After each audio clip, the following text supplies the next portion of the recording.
शहर के एक पुराने मोहल्ले में आयशा नाम की एक मासूम बच्ची रहती थी। आयशा की असल माँ बचपन में ही चल बसी थी और उसके वालिद ने मजबूरन दूसरी शादी कर ली। रोज सुबह सबसे पहले आयशा उठती।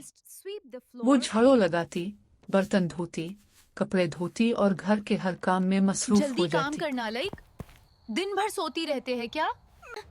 हर गलती पर उसकी ये सौतेली ले, माँ ये ले, अब अकाल आएगी तुझे।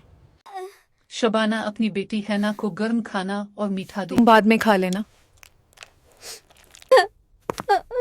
आयशा को भूखा रखती। हैना भी आयशा को हर वक्त तंग करती, उसकी किताब फाड़ती और कपड़े गंदे कर देती।